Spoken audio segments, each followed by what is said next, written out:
Hola, doctor. ¿Cómo han estado? Buenas ¿Cómo les fue tardes, el fin de doctor. semana? Todo muy bien. Muy bien, doctor, gracias. Ok, me alegra mucho. Espérenme un segundo aquí, por favor.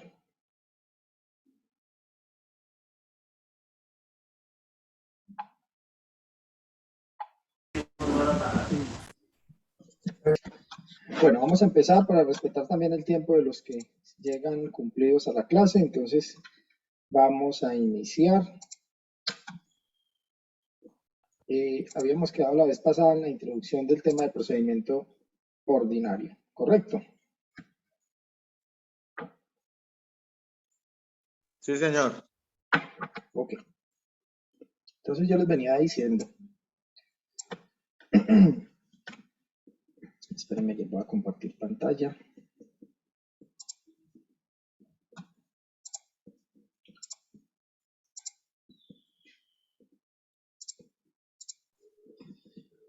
Listo, me confirman si lo están viendo. Sí, doctor, se está viendo. Ok, listo. Entonces veníamos hablando y presenté una pregunta que me habían realizado en relación con el procedimiento ordinario. Habíamos hecho la diferenciación de procedimiento ordinario en materia de procedimiento administrativo y procedimiento ordinario en materia de procedimiento contencioso administrativo. En las dos partes del código, la primera que regula los trámites ante la administración y la segunda que regula los trámites ante la jurisdicción de lo contencioso administrativo, pues tienen una misma lógica. La lógica es, cuando no haya un procedimiento especial regulado en esta misma ley de procedimiento o en una ley diferente de carácter especial, entonces aplicamos el procedimiento ordinario establecido en estos dos libros. Entonces, el procedimiento administrativo tiene, digamos, un procedimiento ordinario para cumplir todos los procedimientos administrativos. Regula el derecho de petición, cómo se hacen las peticiones, el tema de decreto de pruebas, el tema de notificaciones, el tema de recursos, el tema de cómo termina el procedimiento administrativo. También hay unas normas de carácter especial frente al derecho de petición ante entidades particulares, etcétera, etcétera. Es decir, hay unas normas especiales y unas normas generales. Las generales se aplican a todo aquel tipo de procedimientos administrativos que no tengan una regla especial. Entonces, y les decía que hay procedimientos especiales en materia tributaria, hay procedimientos especiales en materia de responsabilidad fiscal, en materia de responsabilidad disciplinaria, en materia aduanera, en materia de tránsito. Entonces, yo primero voy y busco la norma especial de ese procedimiento y en lo que no esté regulado allí, vengo y aplico el procedimiento general previsto en la ley 1437 para el procedimiento administrativo. También les había dicho que no iba a hacer hincapié en ese procedimiento ordinario, porque ustedes gran parte de ello lo vieron dentro de la teoría del acto administrativo. Y que yo me enfoco en el procedimiento contencioso administrativo, que es a partir de la segunda parte del código. La segunda parte del código empieza exactamente, si no estoy mal, en el artículo 102 de la ley 1437 del año 2011. Y voy a corroborar para no irles a dar una información errada. Porque el 101 creo que es el procedimiento de cobro activo. 102 es extensión de jurisprudencia. No, la parte segunda empieza en el 103.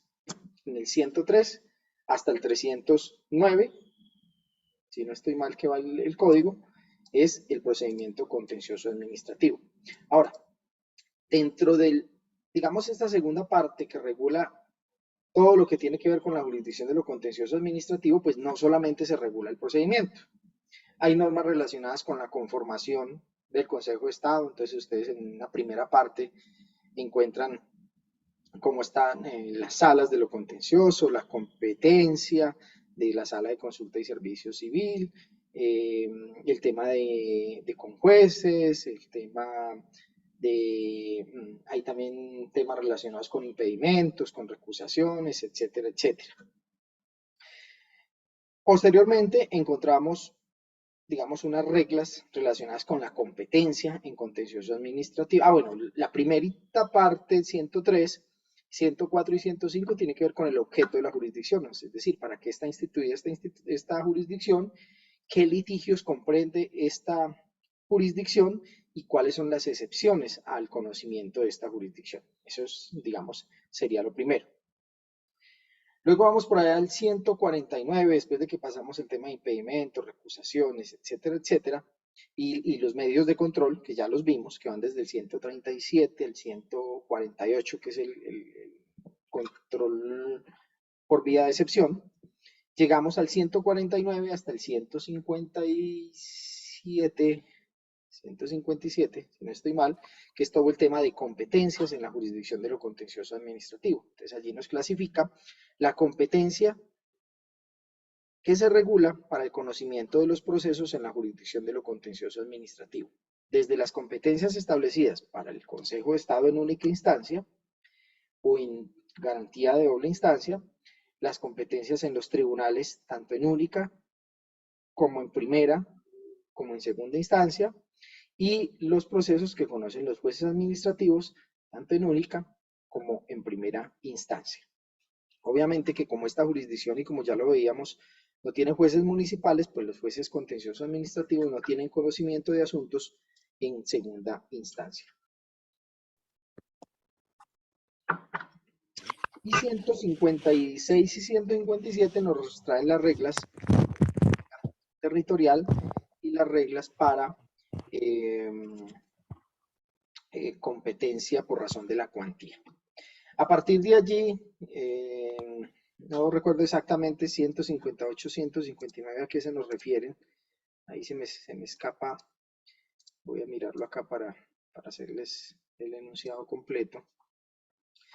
Bueno, 159 representación de las entidades y derecho de postulación, si no estoy mal. Déjenme que me está cargando el celular. Bueno, 158 conflictos de competencia, 159 es derecho y 160 es representación de la entidad y derecho de postulación. Y a partir del 161 ya tenemos lo que son los requisitos de procedibilidad, de los cuales ya vimos 5 de los 6 requisitos. 162 a 166 es requisitos y anexos de la demanda. 167 se me escapa, bueno, unas reglas sobre normas jurídicas de alcance no nacional, y a partir del 168 hasta el 177, si no estoy mal, hasta el 177, son todas las reglas relacionadas con requisitos de la demanda, radicación de la demanda, reforma de la demanda, traslado de la demanda, contestación de la demanda, allanamiento a la demanda, demanda de reconvención y desistimiento tácito. Y a partir del 179 hasta el 182 se regula lo que es el procedimiento ordinario, es decir, las etapas por audiencia del proceso ordinario. Entonces, 161 a 173 es todo lo que tiene que ver desde requisitos de procedibilidad hasta el momento en que se traba la litis dentro del proceso. 179 a 182, todo lo relacionado con las audiencias inicial, de pruebas y de juzgamiento. 182A, que es un nuevo artículo, habla de sentencia anticipada. 182 y 183 se relaciona con actas de audiencia y una audiencia especial, y a partir del 184 en adelante son procesos especiales. Entonces lo que quería llegar era esto.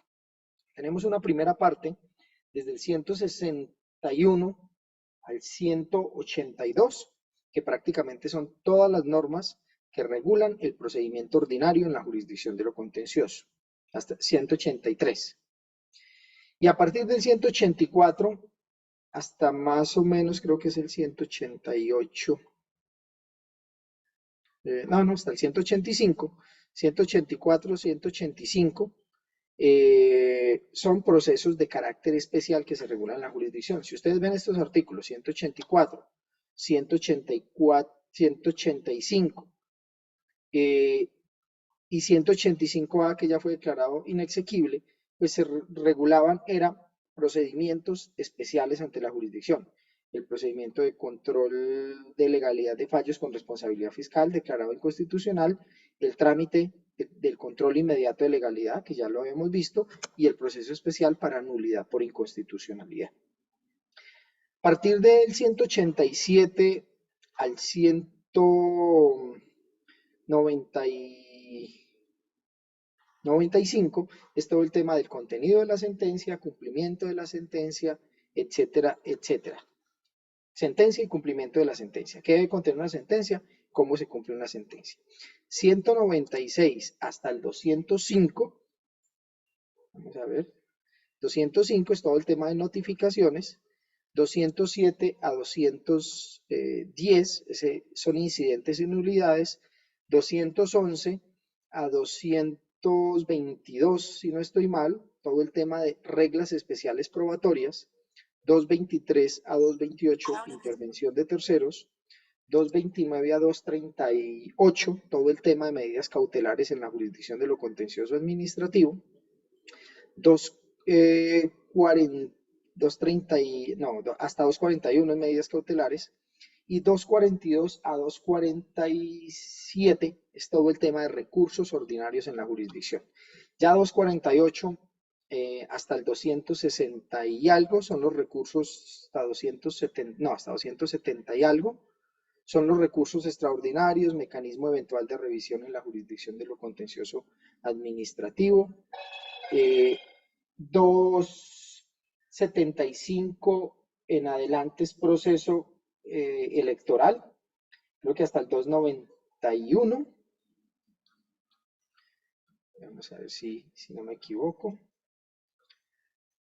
275 hasta el 296, todo el proceso electoral, y 297 a 299, todo el tema de procesos ejecutivos. Ya 300 a 303 es el tema del Ministerio Público, y 304 a 309 es todo el tema de reglas de transitoriedad, reglas de aplicación en el tiempo de la jurisdicción.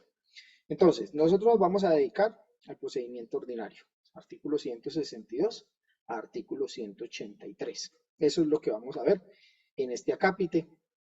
Como ven, son muchas las temáticas del código que no se alcanzan a ver. Ahora, les indicaba yo, hasta el año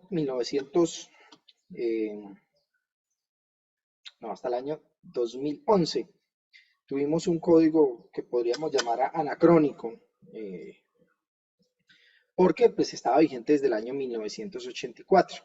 Pasó la Constitución del 1991 y todavía teníamos siguiendo el mismo código. Por ahí tuvo algunas pequeñas reformas con la ley 446 del 98, la ley 640, algunas cositas le tocó, pero digamos que la reforma de fondo que tuvo el decreto 01 del 84, que era el anterior código de lo contencioso administrativo, la tuvo con la ley 1437 del año 2011.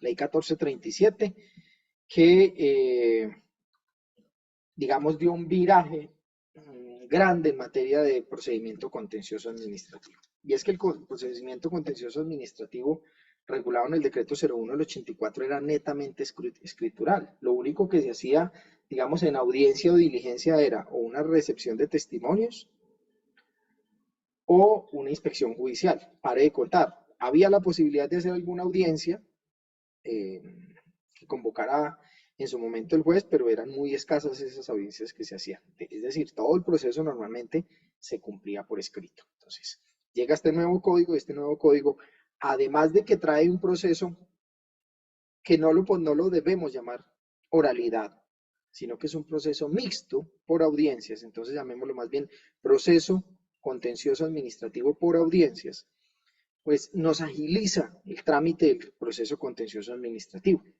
Quienes han litigado bien por muchos años en la jurisdicción, pues vieron un cambio muy importante en la agilidad, en el trámite de los procesos contenciosos, digamos que en dos etapas básicas en esta jurisdicción, o en dos momentos.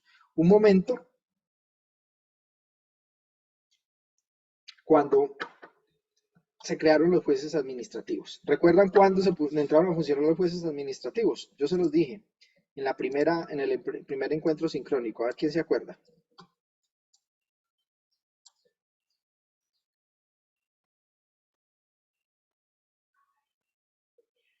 Señores, ¿me están escuchando?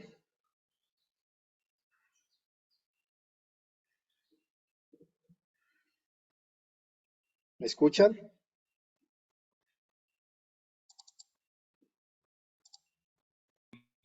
Sí, profe, se les está escuchando.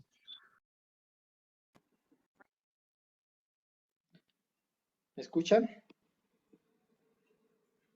Sí, Sí, señor. Bueno, pues no quiero ser ave de mal agüero, pero acaba de suceder lo mismo. Se volvió a ir el sistema y regresó solito. Se cerró el programa. Además está Sí, escuchando doctor, es entrecortado. que justamente cuando se estaba haciendo la pregunta, ya le iba a decir pues que se estaba pues escuchando entrecortado. Listo. Bueno, pero entonces la pregunta, ¿quién me resuelve la pregunta? ¿Quién me ayuda a resolver esta pregunta? ¿Recuerdan? Profe, No es que no le alcanzó a escuchar la pregunta. Les estaba comentando que quienes han litigado de antaño en la jurisdicción de lo contencioso han visto dos momentos en los cuales esta jurisdicción ha dado un paso gigante en el trámite, o por lo menos en la agilización del trámite de los procesos contenciosos administrativos. Alejandro tiene el uso de la palabra. La profe, pregunta si no es, estoy mal, en el año 1996 en adelante, se crean los juzgados. 2006, Alejandro, recuerda. 1996 sale la ley estatutaria que ordena la creación de los juzgados, pero estos no fueron creados sino a partir del momento en que una acción popular le ordenó al gobierno nacional eh, girar los recursos pertinentes para que el Consejo de la Judicatura pudiera poner a funcionar los juzgados. Finalmente estos nacen a partir del año 2006. Entonces es en ese momento donde se empieza a ver algo de agilidad en el trámite de los procesos contenciosos, porque recuerden que antes de esa fecha solamente existían dos tipos de jueces en los contenciosos administrativos: tribunales administrativos y Consejo de Estado. Eran jueces de carácter colegiado y por lo tanto el trámite de los procesos se hace un poco más complejo. Entonces ese es el primer hito o el primer punto donde se agiliza el trámite de los procesos, porque pasamos de tener 27 magistrados en lo contencioso en el Consejo de Estado, más 26 tribunales que, digamos, creo que daban aproximadamente 130 despachos de magistrado, es decir, redondeémoslo a 170 funcionarios, a pasar a tener esos 170 más 257 juzgados que se crearon en su momento. Entonces, digamos que la oferta de administración de justicia para tramitar los procesos contenciosos administrativos pues fue grande. Entonces ahí fue un primer punto o un primer hito, pero en ese momento aún no estaba vigente el código, no se había producido la reforma a la ley 1437 del 2011, estábamos con el decreto 01 del 84. Por lo tanto, el trámite de los procesos se hacía mucho más lento. ¿Sí? Ese es el primer hito. Segundo hito es la reforma a la ley 1437, traída con la ley 1437. Entonces, la ley 1437 cambia el paradigma en ese sentido frente a los procesos contenciosos administrativos, porque trae un proceso por audiencias. En el proceso anterior todo era eminentemente escrito. ¿Qué sucedía en el procedimiento anterior? En el procedimiento anterior usted formulaba la demanda por escrito, el juez revisaba y admitía o inadmitía o rechazaba la demanda por escrito. Se procedía a la notificación y la notificación era muy engorrosa porque no se utilizaban medios electrónicos, sino que era un citador viajando de entidad en entidad, entregando notificaciones y anexos, etcétera, etcétera. A veces uno lo veía con bultos de documentos llevándolo a las entidades, y si no era una entidad que tuviera sede en la respectiva ciudad, pues había que ir a notificarlo al respectivo departamento. Entonces, en el área jurídica del departamento recibían la notificación y ellos se tenían que encargar de notificarlo a la entidad al nivel central.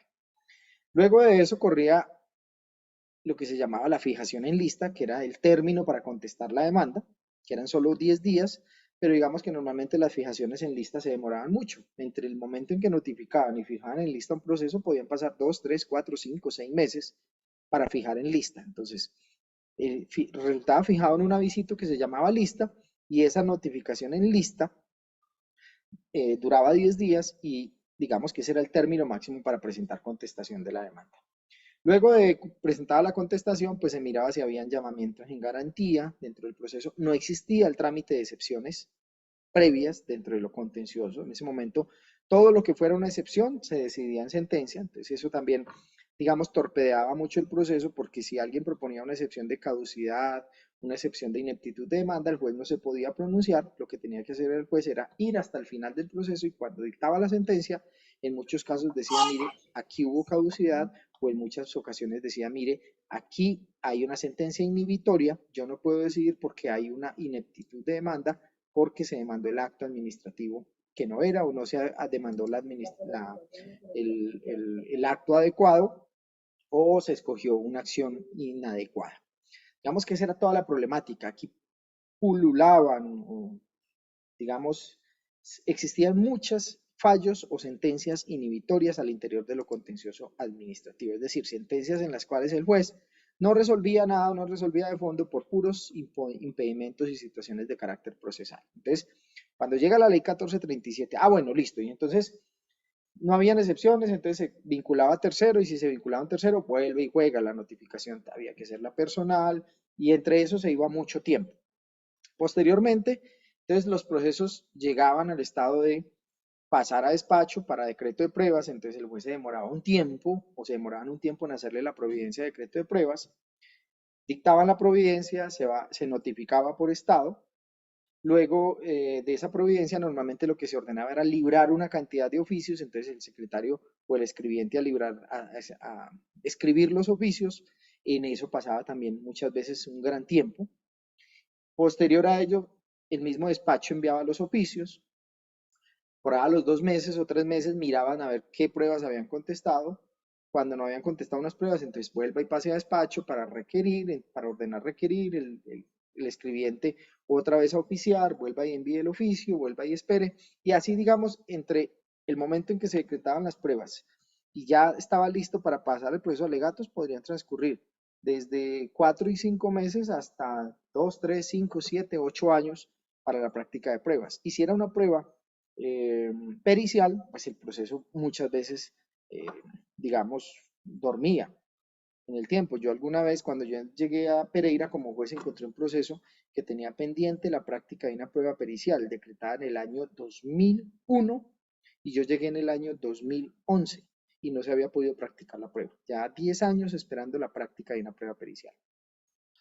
Entonces, miren, digamos cómo era de engorroso el trámite del proceso. Luego se corría traslado para alegar por escrito y salía la sentencia por escrito. Entonces, digamos, todo ese tema de la escrituralidad cambia con la ley 1437. Digamos que no todo. ¿Por qué no todo? Porque recuerden que este es un proceso mixto. Entonces, aquí digamos que podemos partir el proceso en 3 partes esenciales. Una fase escritural que va desde el momento de la radicación de la demanda hasta el momento de la audiencia inicial. Entonces, todo eso es una fase escritural, obviamente. Pero una fase escritural a la cual se le introdujeron algunos elementos que agilizan el trámite. Por ejemplo, las notificaciones por medios electrónicos. La ley 1437 trajo la modalidad de notificación por medios electrónicos y le impuso a las entidades la obligación de tener buzones electrónicos para recibir notificaciones. Entonces, se acabó eso de que un empleado tenía que salir del tribunal o del juzgado con una carreta llena de hojas y de expedientes a llevárselos a la entidad. No, ya no. Notificación por medios electrónicos. Llegamos a la fase de audiencia inicial, entonces todo se tramita todo por audiencia hasta el momento de dejar listo el proceso para fallo. Incluso en algunas ocasiones hay posibilidad de dictar el fallo dentro de la misma audiencia.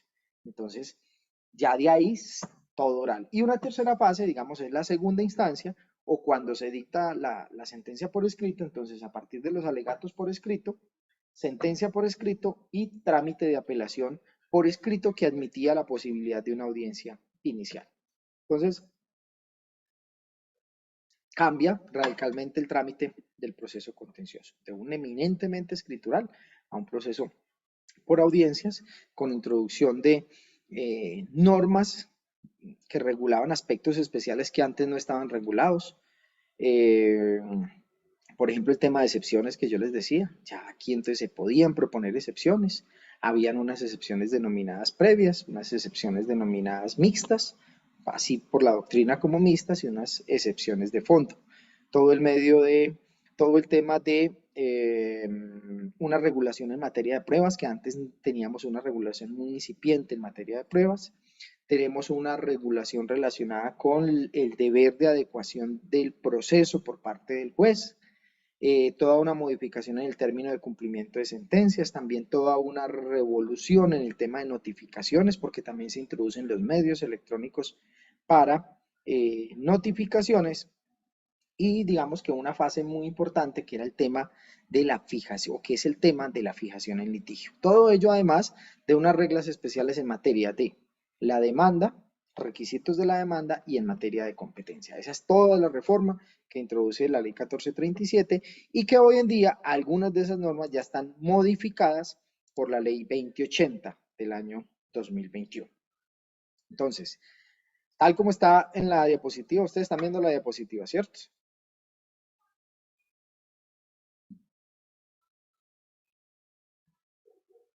Me confirman, por favor.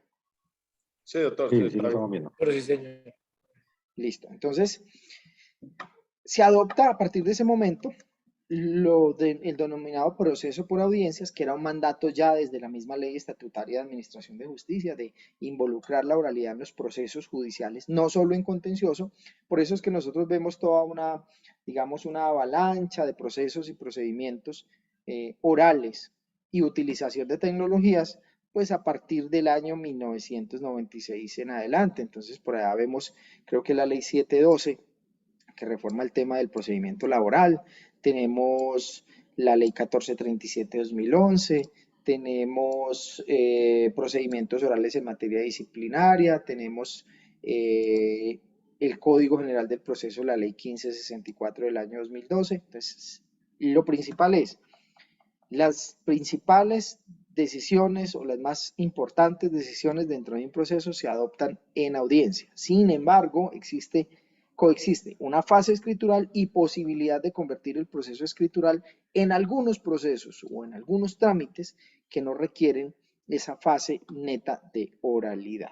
Entonces, algunos autores lo llaman sistema de oralidad atenuado, otros, digamos, podemos señalar un proceso mixto por audiencias. Esa es la esencia de nuestro procedimiento contencioso administrativo. Como ustedes pueden ver en esta diapositiva, el esquema del juicio contencioso administrativo pasó de tener un solo esquema o tipología procesal a 3 inicialmente. Y ustedes me preguntarán, ¿por qué 3? ¿Por qué estoy mencionando 3? Si están viendo 4 en las diapositivas, pues porque sencillamente este que yo denomino aquí Express, que yo le estoy señalando con el puntero, pues surge es de la ley 2080, es decir, del año 2021. Hasta la ley 1437 teníamos el juicio rápido, el intermedio y el complejo. Ustedes no van a encontrar en ninguna norma que hable de juicio express o de proceso rápido o intermedio o complejo. Esta, digamos, es una clasificación que se hace a efectos de, digamos, mejor didáctica o mejor comprensión del juicio contencioso administrativo. En este esquema que yo les estoy mostrando allí, obviamente no está el tema de todo el trámite inicial del proceso desde la presentación de la demanda hasta llegar a la audiencia. Aquí lo que les estoy, digamos, mostrando es cómo en los procesos rápido, intermedio y complejo, después de esa fase escritural, empezamos una fase por audiencias. Y cómo en ese juicio express ni siquiera hay una audiencia. Digamos, el creado a partir de la ley 2080 que modifica la 1437. Entonces vamos a ver, digamos, a grandes rasgos, cómo es el trámite de todo ese proceso contencioso administrativo. Sin embargo, antes de culminarlo o antes de ver, digamos, esta fase de audiencia, resolución de excepciones por escrito, pues vamos a hacer un pequeño recorrido por las normas que regulan la parte escritural del proceso contencioso administrativo. ¿Alguna pregunta hasta este momento?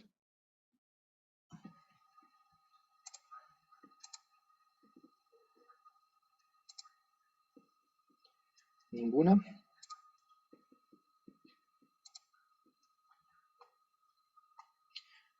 Entonces vamos a las normas señaladas.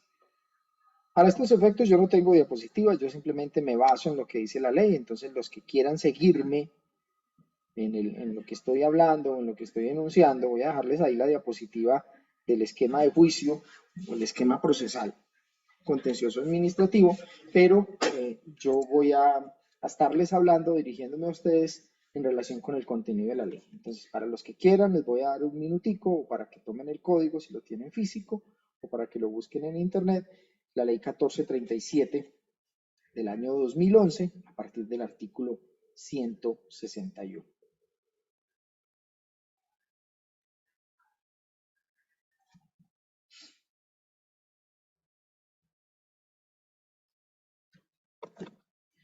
Bueno, entonces, primero, luego de que yo ya establecí, digamos, la competencia para el trámite de los procesos contenciosos, y ahí entonces me voy a devolver un poquito.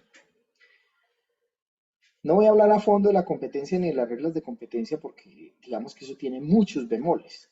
Y digamos que muchas reglas de competencia, pues no nos alcanzaría el tiempo para mirar una por una las reglas de competencia. Sin embargo, quienes ya entraron a la plataforma, al examen de esta unidad, o al examen no, a la revisión del contenido de los documentos de esta unidad, pues allí van a encontrar diversos documentos relacionados con el trámite del proceso contencioso. Y dentro de ellos están las diapositivas mías relacionadas con el nuevo esquema de competencias en la jurisdicción de lo contencioso administrativo. Entonces, quienes quieran comprender más a fondo el tema de cómo se distribuyen las competencias en materia contencioso administrativo, pues les invito a acudir a esas diapositivas y obviamente a los artículos que están citados allí en las diapositivas de competencia.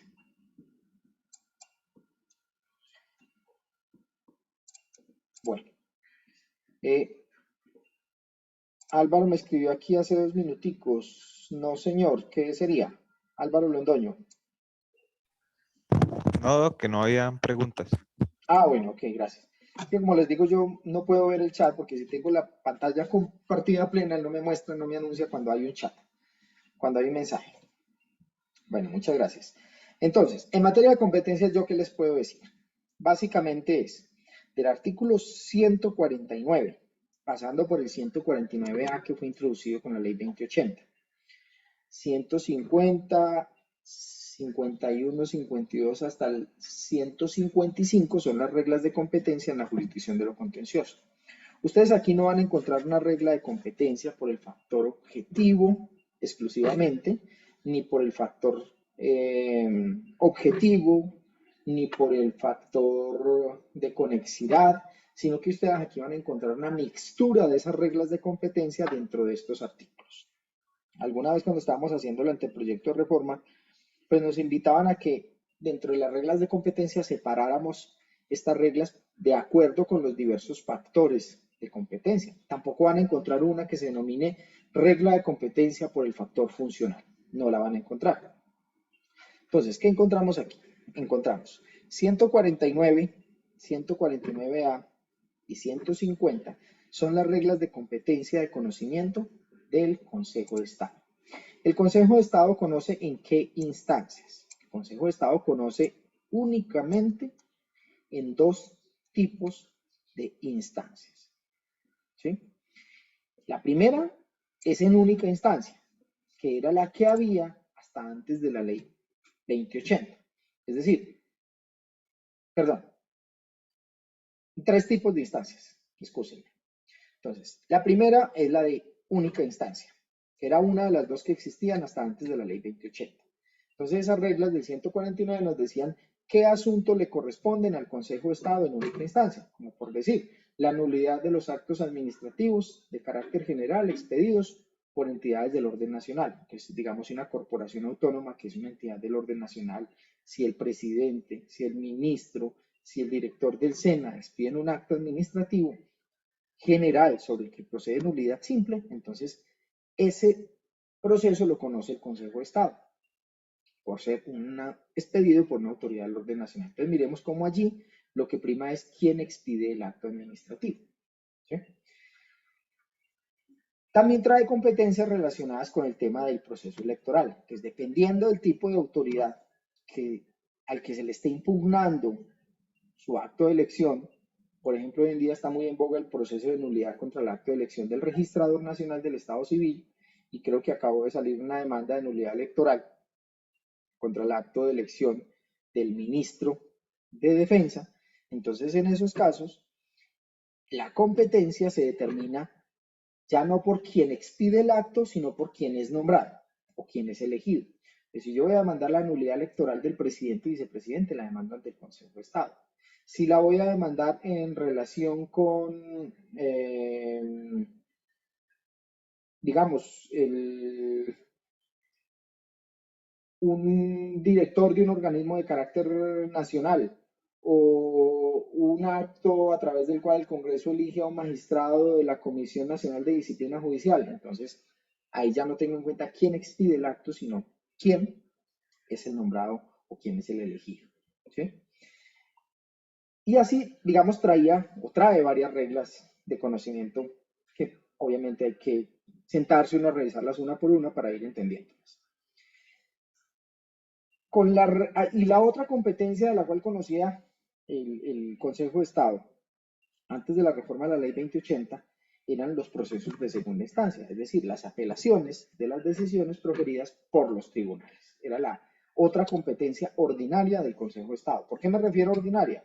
Pues porque también hay unos recursos extraordinarios que esos tienen unas reglas, competencias diferentes que empiezan a partir del 249, si no estoy mal, ¿sí? Pero que no tienen nada que ver con el proceso ordinario. Entonces, en los procesos ordinarios, las reglas de competencia eran en única y en doble instancia.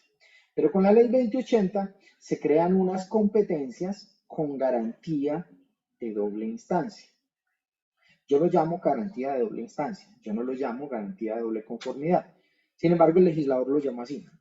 En la redacción inicial del artículo, que lo hice yo, es esa redacción inicial, yo señalábamos que era una garantía de doble instancia frente a la decisión que se estaba tomando en el Consejo de Estado. Digamos, después de ensayar varias opiniones, de toda la discusión que se dio en la comisión normativa, pues se llegó a la conclusión que no se iba a llamar doble instancia, sino doble conformidad, y así, digamos, varió en el trámite del anteproyecto del proyecto, tanto en la Comisión Normativa del Consejo de Estado como en el propio Congreso de la República. ¿Y en qué consiste esta garantía de doble conformidad? Entonces nos dicen, mire, hay unos altos funcionarios que son juzgados o el Consejo de Estado analiza unos actos expedidos en contra de altos funcionarios, porque digamos que son dos tipologías de procesos con garantía de doble conformidad. El uno es el proceso de repetición. Ya habíamos hablado que es el proceso de repetición o la facultad de repetición que tiene el Estado contra los servidores públicos. Entonces, donde el Estado demanda a un servidor público para recuperar el dinero que pagó frente a una condena que se le impuso al Estado por un actuar doloso o gravemente culposo del funcionario. ¿Estamos de acuerdo? Si hablamos de él, ¿cierto? Yo les hago estas preguntitas para poder saber que me están escuchando, porque como no tengo a nadie activo en la cámara, yo no sé aquí si me están escuchando o no, me toca estar preguntando. ¿Listo? Entonces, por favor, cada que pregunte alguien me contesta para poder saber. Gracias. Entonces, ya habíamos hablado de la acción de repetición. Esa facultad se ejerce contra cualquier funcionario, incluso contra el presidente de la República. Entonces, ¿qué hace la norma? La norma, digamos, agrupa una serie de cargos, altos cargos del Estado, que puede ser objeto de acción de repetición. Entonces, entre eso están desde el presidente de la República hasta nosotros los funcionarios delegados del Ministerio Público ante los tribunales superiores o tribunales administrativos. Entonces, una acción de repetición que nos van a iniciar a nosotros, o que le van a iniciar al presidente de la República, o que le van a iniciar a un ministro de despacho, o a un general de la República, pues todas esas acciones de repetición o medio de control de repetición se tiene que tramitar ante el Consejo de Estado. ¿Qué sucede? Que el Consejo de Estado puede llegar a decir, sí, la entidad demostró que el servidor cometió dolo y culpa grave, y además demostró, dentro de los elementos de la acción de repetición, que hubo una condena, y además demostró que esa condena ya fue pagada, y además demostró que este era un servidor público en su momento, y por lo tanto accedo a las pretensiones y ordeno que Pedro Pérez, en calidad de ministro o de exministro, pues le pague al Estado el valor que el Estado pagó o un porcentaje de ese valor. Entonces, termina con sentencia accediendo a las prescripciones.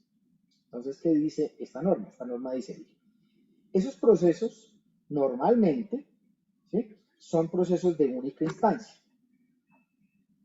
Por eso que finalmente se les terminó diciendo de doble conformidad. Entonces, los procesos son de única instancia. Preliminarmente seguirían la regla de que cuando se fallan, terminaron y listo. Pero se convierten a doble instancia, lo que aquí llaman doble conformidad, si la sentencia condena al servidor público. ¿Por qué? Porque se le está dando una garantía a ese servidor de que haya otra autoridad judicial o una segunda autoridad judicial que revise el asunto. Entonces, la única instancia la conoce, en el caso de repetición, la sección tercera a través de sus subsecciones. Si la persona es condenada, el servidor o ex servidor es condenado, entonces él puede apelar, ¿sí?, ante la sala plena de la sección tercera del Consejo de Estado, sin que se tenga en cuenta a quienes hayan participado en la elección inicial. Recuerden que la sección tercera del Consejo de Estado tiene 9 magistrados, 3 subsecciones, entonces la única instancia, en principio la conocen una de esas subsecciones, y si el señor apela porque fue condenado, entonces conocerán los restantes 6 magistrados de esa sección tercera. Esa, digamos, es una novedad con la ley 2080. La segunda novedad está relacionada con los procesos disciplinarios. Entonces resulta que a mí como servidor público, pero en este caso, obviamente, digamos, solo a 2 tipos de servidores, vicepresidente de la República y congresistas, les pueden iniciar procesos disciplinarios. Esos procesos disciplinarios finalmente son fallados por la Procuraduría en su caso. Y aquí voy a hacer una acotación porque, digamos, esto debería entenderse modificado con otra ley posterior. Entonces, la ley 2080 que dijo, mire, todas aquellas decisiones sancionatorias disciplinarias contra congresistas o contra vicepresidente, como pueden ser demandadas porque son actos administrativos. Recuerden que la facultad disciplinaria de la Procuraduría hasta hace poco, hasta el año pasado, era una facultad sancionatoria administrativa o facultad disciplinaria administrativa. Entonces, ¿qué se dijo en su momento en este tema? Es, si el vicepresidente o un congresista es sancionado en su momento por la Procuraduría, porque son los únicos que los podrían disciplinar, entonces el acto administrativo expedido por la Procuraduría era susceptible de ser demandado en nulidad y restablecimiento del derecho. Entonces, ¿qué dijo este numeral segundo? Antes de la ley 1437, esto era de conocimiento en única instancia del Consejo de Estado, al igual que la acción de repetición. Entonces, ¿qué dijo acá? Y en este caso, preliminarmente también es de única instancia. Entonces, yo, digamos, soy congresista, tengo un acto administrativo expedido en su momento como acto administrativo, demandé, y a lo largo del tiempo, incluso en este momento pueden estarse produciendo decisiones de actos administrativos en su momento, a lo largo del tiempo el Consejo de Estado me niega las pretensiones. Si me niegan las pretensiones es casi como si me ratificara la sanción disciplinaria. Entonces, ¿qué dice la norma? Si en este caso le niegan las pretensiones, es decir, declaran la legalidad de la sanción disciplinaria, contra esa decisión procede apelación. ¿Contra qué no procedería apelación? Si la decisión del Consejo de Estado, en este caso, fuera anular el acto administrativo, porque entonces ahí queda como un proceso de única instancia. ¿Quién conoce en este caso? Pues conoce la sala plena del Consejo de Estado, la sala plena de lo contencioso administrativo del Consejo de Estado. Recuerden que una cosa es sala plena y otra cosa es sala plena de lo contencioso administrativo. ¿Sí lo recuerdan o no lo recuerdan? Sí, profe. ¿Y de este proceso disciplinario, perdón, conoce la sala plena de lo contencioso? En apelación. Sí, la apelación. ¿Sí? ¿Es la sala plena de lo contencioso? La Listo. sala plena de lo contencioso administrativo lo conocería. Listo. Bueno, entonces, ahí, digamos, les expliqué esa novedad de la ley 2080 frente a los procesos que quedarían con doble conformidad. Yo les decía ahorita que eso podría llegar a entenderse modificado, o debería entenderse modificado, por la ley 2094, perdón. 2094. 2094, que modificó la ley 1952, es decir, el Código General Disciplinario. Recuerden que a través de la ley 2094, expedida en junio 29 del año pasado, se modifica la ley 1952 o Código General Disciplinario, y se modifican uno de los aspectos más trascendentales y que en este momento pues está en discusión en la Corte Constitucional, que es la asignación de funciones jurisdiccionales a la Procuraduría General de la Nación. ¿Sí han escuchado el tema?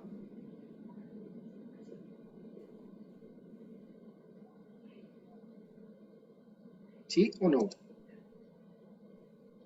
No, doctor, pues yo en particular no. La verdad, no, profe. ¿Cómo? En particular no he escuchado el tema. Listo, entonces resulta que a partir de esa ley 2094, digamos, uno ahí tiene que volverse un poquito para explicarles. A ver, la Procuraduría es un ente autónomo, constitucional, facultado para investigar y sancionar disciplinariamente a los servidores públicos. Dentro de todos esos servidores públicos, el artículo 277 de la Constitución dice que inclusive a los de elección popular. Recuerdan que la Procuraduría sancionaba. Por favor, Carolina, apagamos micrófono. La Procuraduría sancionaba a servidores públicos indistintamente, alcaldes, gobernadores, diputados, concejales, congresistas. Pero se empezó a dar una discusión donde solicitaban control de convencionalidad a esas decisiones, porque según la Convención Americana de Derechos Humanos, artículo 23, ninguna autoridad administrativa podía inhabilitar a un servidor público de elección popular, en garantía del principio democrático y de protección democrática, y que eso solamente lo puede hacer un juez penal. Así dice, digamos, la Convención Americana, más o menos. Entonces, en los casos, ustedes creo que escucharon el caso Piedad Córdoba y el caso Gustavo Petro, ¿sí? En esos dos casos donde hubo sanciones, tanto Piedad Córdoba como Gustavo Petro pues interpusieron distintos tipos de acciones y solicitudes en la jurisdicción aquí internamente y ante la Corte Constitucional, alegando, digamos, el desconocimiento de la Convención Interamericana. Finalmente, y luego de todas las decisiones, no voy a hacer un recorrido de las decisiones, pero finalmente, para eso les recomiendo un librito que precisamente compré esta semana que estuve en Bogotá, este librito que se llama Derecho Convencional y Potestad Disciplinaria. Para los que lo quieran adquirir, ahí se los pongo. Es del Instituto de Estudios del Ministerio Público. Pueden entrar a la página de la Procuraduría General de la Nación, ir a donde dice Instituto de Estudios del Ministerio Público, y ahí van a encontrar todo un recorrido sobre la potestad sancionatoria contra los servidores públicos de elección popular. Entonces, en síntesis, ¿qué dijo la Convención? La Corte Interamericana, porque eso llegó incluso hasta la Corte Interamericana, le dio una serie de órdenes al Estado y entre otras le dijo, mire, una autoridad administrativa no puede sancionar disciplinariamente a un servidor público de elección popular. Entonces, entre esas está y le dio una orden de adecuar el ordenamiento. Entonces, dentro de esa adecuación del ordenamiento, se expidió la Ley 2094. La Ley 2094 modificó el Código General Disciplinario que había sido expedido con la Ley 1952, pero que todavía no había entrado a regir. Iba a entrar a regir en julio del 2021, pero entonces sale la Ley 2094 el 29 de junio de 2021.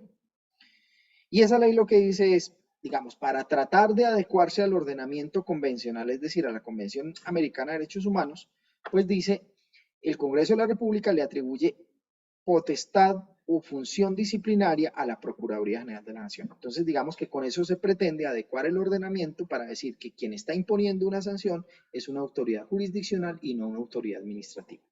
¿Y qué dice además esa ley? Esa ley lo que dice es que el control que se ejerce sobre esos actos expedidos en ejercicio de facultad disciplinaria o función jurisdiccional disciplinaria de la Procuraduría tendrán un control ante el contencioso, pero ya no será nulidad y restablecimiento del derecho, sino recurso extraordinario de revisión, una nueva especie de recurso consagrado en esta ley 2094. Entonces, ¿qué sucede? Que uno tendría que interpretar que con la expedición de la ley 2094, las decisiones de la Procuraduría contra funcionarios de elección popular, en este caso, vicepresidente o congresistas, pues no van a ser actos administrativos, son actos jurisdiccionales. Como son actos jurisdiccionales, pues ya no se regirán por esta regla de competencia de nulidad y restablecimiento, sino que tendrían que regirse por la regla del recurso extraordinario de revisión. ¿Queda claro? Sí, señor. Ok, ese es el comentario que les iba a hacer. Ah, bueno, y aquí les muestro otro librito que también compré esta semana. Se llama La revocación directa de los actos administrativos. También es del Instituto de Estudios del Ministerio Público. El autor es Carlos Eduardo Pimienta Tatis. También pueden entrar a comprarlos, son libritos que son económicos. Este creo que vale 30.000 pesos y el que les señalé ahora creo que valió 40.000 pesos. Ustedes lo compran, consignan y se los envían con pago contra entrega, por lo menos el valor del libro, el valor del envío, sin necesidad de ir a Bogotá. Bien, bueno, entonces allí, digamos, están todas las reglas de competencia del Consejo de Estado. Las novedades de la Ley 2080 se resumen en esa materia, en la creación de una garantía de doble conformidad. Hubo otros cambios de competencias, hubo competencias que pasaron del Consejo de Estado en única instancia a los tribunales en primera instancia, pero eso lo pueden ver en las diapositivas que yo les dejé allí para, digamos, su estudio y consulta. Y el artículo 150 sí no tuvo mayores modificaciones. Básicamente lo que nos dije el 150 es que el Consejo de Estado, en la sala contencioso administrativo, conoce en segunda instancia de la apelación de las sentencias dictadas por los tribunales y de la apelación de los autos dictados también por los tribunales. ¿Listo? Esa es, digamos, toda la competencia en el Consejo de Estado. Entonces ya conocen en única, en doble conformidad y en segunda instancia. Ahora, tribunales administrativos. Ah, bueno, y las reglas de competencia del Consejo de Estado están dadas normalmente por el tipo de acto que se expide, por el tipo de autoridad que expide el acto o por el tipo de persona que demanda, a quien se demanda, por ejemplo, en la repetición. Esas, digamos, son las reglas básicas allí de competencia. Ahora, nos vamos allá. En el Consejo de Estado no hay reglas de competencia por cuantía, por ejemplo, ¿sí? Ni hay reglas de competencia por territorio. ¿Por qué? Pues porque el Consejo de Estado tiene competencia en todo el territorio nacional. Ya el 151, 152, 153 son las reglas de competencia de los tribunales. Entonces, 151 es qué conocen los tribunales en única instancia. Entonces, allí nos traen las reglas de, por ejemplo, el tema de definición de competencias administrativas, que ya habíamos hablado un poco de los conflictos de competencias administrativas, los procesos de observaciones por ilegalidad o inconstitucionalidad que formule el gobernador contra los actos de los acuerdos municipales, o de los actos de los alcaldes, o los acuerdos municipales o los proyectos de ordenanza, de las objeciones que formulen los alcaldes a los proyectos de acuerdo. Entonces, todo eso es competencia de ¿quién? De los tribunales en única instancia. El recurso de insistencia frente al derecho de petición, creo que ustedes debieron haberlo visto en teoría del acto administrativo, el recurso de insistencia. Y unas competencias en relación con el proceso de nulidad electoral dependiendo del número de habitantes o del tipo de autoridad. También reguló aquí, Alejandro, por favor, apaguemos el micrófono. Reguló la competencia para el control inmediato de legalidad. ¿Sí? Recuerden, nosotros vimos ese medio de control, que son los actos que expiden las autoridades administrativas de orden territorial o nacional en estados de excepción. ¿Sí? Y como desarrollo de los decretos legislativos, entonces trae la regla de competencia. Eso es de competencia exclusiva de los tribunales, salvo si son expedidos por autoridades nacionales, caso en el cual será del Consejo de Estado. Y de la ejecución. Entonces, única instancia. Las reglas especiales, por favor, remítanse a los artículos. 152 nos trae las reglas de competencia en primera instancia a los tribunales. ¿Qué quiere decir en primera instancia? Quiere decir que son aquellos procesos donde el tribunal asume el conocimiento del proceso, tramita el proceso desde la presentación de la demanda hasta dictar una sentencia que es apelable. Esa sentencia que es apelable en segunda instancia la conocerá el Consejo de Estado en virtud de la regla del artículo 150. Entonces, en primera instancia, sí hay reglas de competencia dadas, no solo por el tipo de autoridad que expide el acto, no solo por el tipo del acto, no solo por el número de habitantes de los municipios, dependiendo de si estamos hablando de un proceso de nulidad electoral, sino también por temas de cuantía. Entonces ya aquí empezamos a ver la regulación en temas de cuantía. Esta regulación en temas de cuantía cambió y muchas reglas de competencia cambiaron. Con la ley 1437 había unas reglas, la ley 2080, digamos que introduce un cambio importante en ese sentido, a tal punto que, por ejemplo, con la ley 1437 habían reglas de competencia por factor cuantía en procesos laborales. ¿Qué quería decir eso?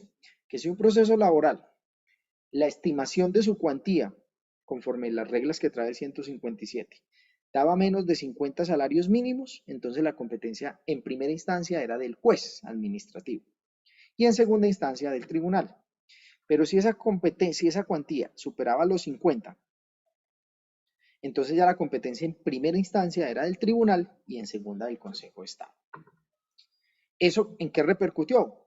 Que muchos procesos se fueran en segunda instancia al Consejo de Estado o en apelación de autos al Consejo de Estado, también en segunda instancia, y el Consejo de Estado, la sección segunda, esté atiborrada de procesos en materia laboral en la sección segunda por esa reglita de competencia. Entonces, ¿qué dijo la ley 2080? Pues vamos a darle un voto de confianza a los jueces administrativos, porque todo ha sido un tema de confianza en los jueces. Como recuerden que los jueces son una novedad, ¿sí? En esta jurisdicción, los jueces unipersonales nacen en el 2006, bueno, nacen no, se ponen en funcionamiento en el 2006. En el 2011, digamos, todavía no había una confianza plena en lo que hicieran los jueces administrativos, entonces se reservaron los asuntos de mayor, digamos, cuantía para los tribunales y el Consejo de Estado. Pero ¿qué pasó 10 años después? Ley 2080, 2021. Dijo, no, ya los jueces están suficientemente maduros y además el Consejo de Estado pues está suficientemente lleno para trazar línea en materia laboral. Entonces, en este caso vamos a eliminar el factor cuantía en procesos laborales. Entonces, hoy en día, ¿qué sucede? A partir del 25 de enero de 2022, que empezaron a regir las reglas de competencia de la nueva ley, a partir del 25 de enero, ningún proceso relacionado con actos administrativos de carácter laboral, ningún proceso de nulidad y restablecimiento de tipo laboral, se rige en materia de competencias por la cuantía. ¿Por qué? Porque dijo la ley que todos estos procesos serán conocimiento de los jueces administrativos, independientemente de la cuantía, y en segunda instancia será de conocimiento de los tribunales administrativos. ¿Queda claro ese cambio de regla de competencia? Sí, señor. Ok, Bien, gracias. entonces, Gracias. Bien. Entonces, esa reglita, ustedes la veían con la ley 1437 en el artículo 152, numeral 2, estaba la regla de competencia en materia laboral y se le atribuía a los tribunales cuando la competencia era mayor a 50. Con la ley 2080 desaparece esa regla del 152 y esa regla se va para el artículo 155, que es el artículo que regula la competencia de los jueces administrativos en primera instancia. Entonces, si ustedes van y buscan 155, creo que numeral 2, dice que todos los asuntos, todos los procesos de nulidad y restablecimiento del derecho relacionados con asuntos laborales. Se los voy a leer en concreto para no... Acá. Dice, de los de nulidad y restablecimiento del derecho laboral que no provengan de un contrato de trabajo en los cuales se controviertan actos administrativos de cualquier autoridad sin atención a la cuantía. Antes de la ley 2080 decía que no superaran o hasta 50 salarios mínimos, decía la norma. Listo. Entonces, esa regla cambió y es un cambio drástico en materia de competencia en la ley 2080 del año 2021. Y digamos que también hubo unos cambios en relación con otras normas que tienen cuantía. Por ejemplo, la reparación directa y bueno, en contractuales sí no hubo cambios en cuantía, pero en la reparación directa sí hubo cambios porque antes estaba la competencia en 500 salarios mínimos en los jueces y a partir de 500 en los tribunales. Con la nueva norma quedó hasta 1000 salarios mínimos en jueces y a partir de allí los tribunales en primera instancia. Entonces, en conclusión, las reglas de competencia del artículo 152 es para el conocimiento de todos los procesos en los cuales los tribunales administrativos van a dictar un fallo o van a dictar autos que son apelables. ¿Sí? ¿Y quién conoce la segunda instancia? El Consejo de Estado. No vamos a mirar las reglas, pues en este momento son 26 reglas, antes de la reforma creo que llegaba hasta 17, entonces digamos que con la reforma se introdujeron muchas reglas, muchos asuntos que eran del Consejo de Estado se los dieron a los tribunales. No eran numerosos, pero sí eran cantidad de ítems, pero no era tan numeroso digamos en el número de casos que llegaban al Consejo de Estado. ¿Listo? Y el 153 pues trae la regla similar a la del 150, que es que le dice a los tribunales, ustedes conocen en apelación tanto de los autos como de las sentencias que son susceptibles de este recurso y que son proveridas por los jueces administrativos. 154 y 155 pues son las reglas de competencia de los jueces administrativos. Entonces la primera, 154, habla de unas reglas de competencia en única instancia. Entonces, la primera es del recurso de insistencia. ¿Quién me puede decir, quién me puede recordar de qué se trata el recurso de insistencia?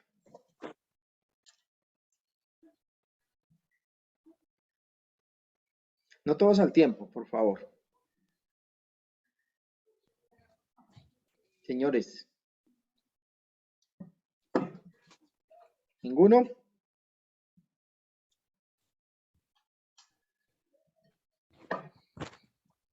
Recuerden, señores, que Este es el que busca proteger el derecho de petición frente a una posible respuesta negativa de la administración. pero de un tipo de petición, el tipo de petición de información. ¿Sí?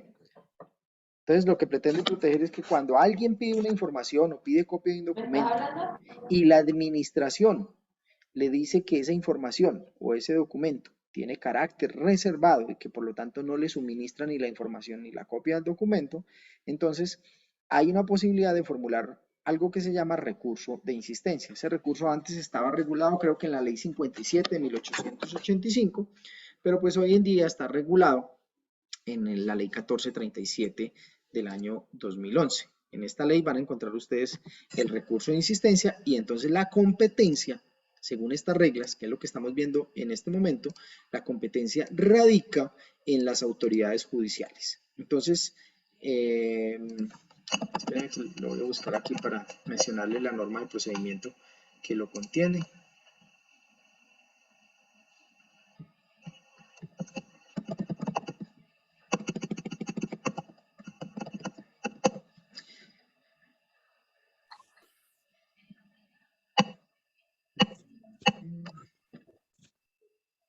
Aquí, artículo 26. ¿Sí? El artículo 26 del CEPACA trae el recurso de insistencia que se llama insistencia del solicitante en caso de reserva. Entonces dice, si la persona interesada insiste en su petición de información o de documentos ante autoridad que invoca reserva, corresponderá, dice la norma acá, al tribunal administrativo con jurisdicción en donde se encuentran los documentos, si se trata de autoridades nacionales, departamentales o del Distrito Capital de Bogotá, o al juez administrativo si se trata de autoridades distritales municipales, decidir en única instancia si se niega total o parcialmente esta petición. Eso, digamos, es un trámite expedito.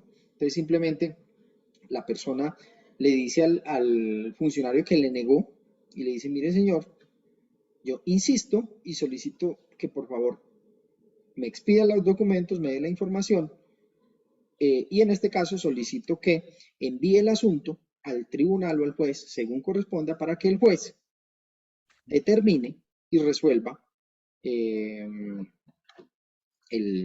digamos, si el asunto es reservado o no es reservado.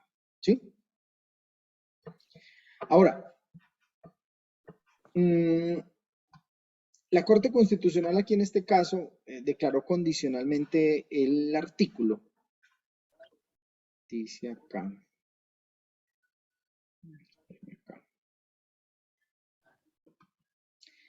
Con la sentencia C951 de 2014. ¿Y qué dijo? Que en el entendido, que se considera asequible en el entendido en que en los municipios donde no existe juez administrativo se podrá instaurar este recurso ante cualquier juez del lugar, dijo la Corte Constitucional en la sentencia C951. Pero digamos que el trámite es expedito. Simplemente usted formula el recurso con los argumentos respectivos y el juez respectivo, el juez, digamos, el que le corresponda conocer del asunto, aquí que estoy tratando de buscar la sentencia, el juez del asunto, pues lo que le dirá al respectivo servidor público es, estuvo bien denegada la información, efectivamente el documento, la información está sometida a reserva, o señor, no estuvo bien denegada esa información y por lo tanto le ordeno que expida el documento o suministre la información que le están solicitando porque no es reservado o no es reservada para la persona. ¿Listo? Entonces, estoy mirando acá el tema.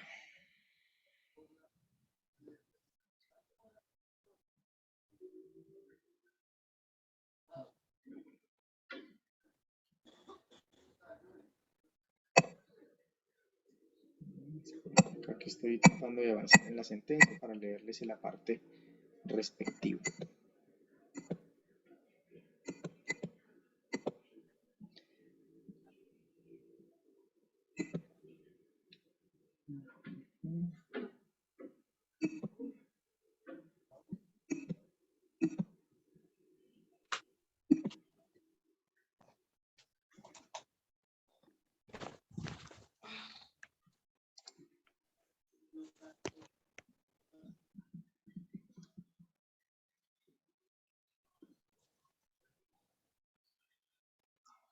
Dice acá.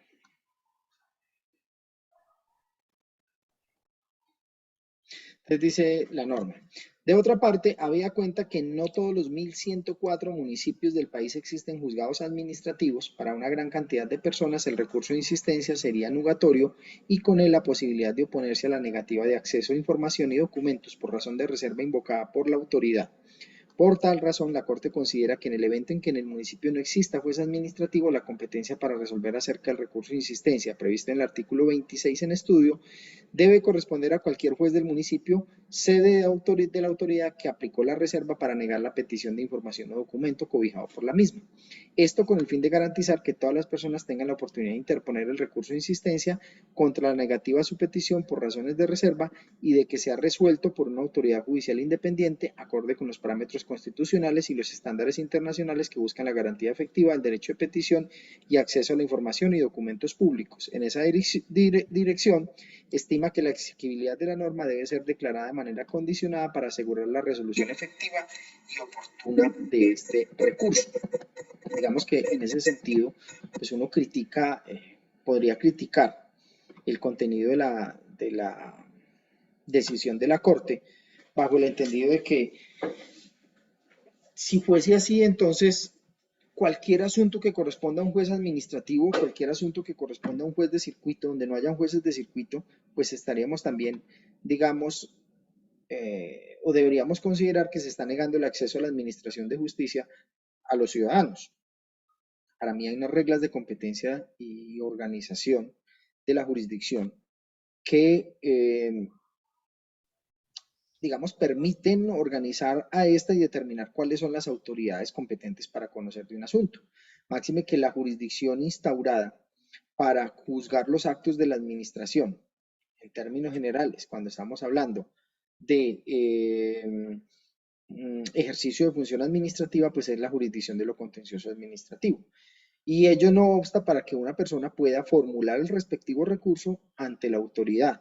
Ahora, digamos que en un juzgado, en un municipio no hay juez administrativo, pues básicamente lo que podría haber dicho la Corte en este caso no era darle la competencia a ese juez, porque pues es un juez de la jurisdicción ordinaria, digamos que es un juez promiscuo municipal, que obviamente no va a tener el bagaje para determinar el tema de la posibilidad de reserva o no reserva de información, sino que podría haberle dicho que lo podía formular ante cualquier juez y que ese juez de inmediato tendría que remitirlo al juez administrativo correspondiente según las reglas de competencia. Sin embargo, pues así no lo dijo la Corte. La Corte lo declaró condicional y la condicionalidad en ese caso del proyecto de ley, porque recuerden que esa era una revisión de una ley estatutaria del derecho de petición, pues la condicionalidad lo que dice es que en este artículo o en esa competencia tiene que tenerse en cuenta que si la petición se niega en un municipio donde no hay juez administrativo, puede conocer cualquier juez de ese municipio. ¿Lo tenemos claro? Entonces uno tendría que leer o interpretar estas reglas de competencia establecidas en el artículo 26 de la ley 1437, en armonía con las reglas del artículo 152, que es el de tribunales en única instancia, 151, que es tribunales en única instancia, y 154, que son jueces en única instancia, que tendría uno que concluir que, espérenme aquí un segundito, estoy tratando de volver a la ley, que estas reglas no son absolutas y que no es la jurisdicción contencioso administrativa la única competente para conocer del recurso de insistencia. Lo que pasa es que donde haya juez contencioso administrativo, pues las reglas aplicables de competencia serán las del 151 y las del 154, que dicen cuándo conoce el tribunal y cuándo conoce el juez. ¿Está claro? Sí, señor. Ok. 151 y 154 de la 2080, ¿verdad? 151 y 154 de la 1437, que fueron modificados por la ley 2080. Para que nos quede claro. ¿Listo? Porque la ley 2080 no tiene 150 y algo artículos, creo que tiene 80 y algo, 70 y algo, 80 y algo artículos. ¿Listo? Bueno, señores. Entonces, vamos a avanzar un poquito. Listo. 155, 154 no lo voy a comentar el segundo porque ese en este momento no tiene aplicabilidad, ya que los tribunales administrativos no conocen, los jueces administrativos no conocen de ningún asunto que tenga cuantía en única instancia. Miren que el único asunto en única cuantía es el de recurso de insistencia. Entonces, no habría en este momento posibilidad de la ejecución de una condena, ¿sí? En un proceso de única instancia de un juez contencioso administrativo. Vamos al 155. El 155 es similar al 152. Lo que pasa es que en el 152 regula la competencia en única instancia en primera instancia de los tribunales y el 155 regula la competencia en primera instancia de los jueces administrativos. Y digamos que están muy coordinados, ya que, por decir un ejemplo, en el 155 dice que conocen los jueces en primera instancia de la nulidad y restablecimiento contra actos de cualquier autoridad cuya cuantía no exceda 500 salarios mínimos. Si usted se va al 152, dice de los de nulidad y restablecimiento del derecho contra actos administrativos de cualquier autoridad cuya cuantía exceda de 500 salarios mínimos. Entonces, aquí le está dando la primera instancia cuando es menos de 500 y en el 152 dice primera instancia tribunales si es superior a 500. Lo mismo hace en materia tributaria, en materia contractual y en materia de reparación directa y ejecutivos, que es donde habla de asuntos que se regulan por cuantía. ¿Estamos? O sea, 152 y 154 hay que leerlos, 154 no, 152 y 155 hay que leerlos armónicamente, porque el uno cuando habla de cuantías llega hasta cierto límite para los jueces y el otro parte de ese límite hacia arriba para los procesos de primera instancia de los tribunales administrativos. Y trae además otras reglas de competencia con 17 numerales para los jueces administrativos. Entonces, hasta allí vamos en materia de procedimiento ordinario y en regulación de cuantías. 156 trae unas reglas de competencia por factor territorial. Estas reglas de competencia obviamente solo aplican ¿a quiénes? A los tribunales y a los jueces. No aplica al Consejo de Estado porque el Consejo de Estado tiene competencia a nivel nacional. Entonces, aquí traerá unas reglas de cuándo el acto es de conocimiento de un juez en un territorio o de otro juez en otro territorio. Entonces hay reglas que tienen que ver con el lugar donde se expidió el acto o tienen que ver por el lugar donde tiene domicilio el demandante, como en la acción de cumplimiento, que es por el domicilio del demandante, o en temas de nulidad y restablecimiento laboral, que fue una modificación de la 2080, porque en la 2080, en la 1437 se decía que la competencia era por el último lugar donde se prestaron o debieron prestarse los servicios. Entonces sucedía mucho que una persona se pensionaba en el eje cafetero y se iba a vivir a la costa, o viceversa. Trabajaba en la costa, último lugar de trabajo, y se pensionó y se vino para el eje cafetero.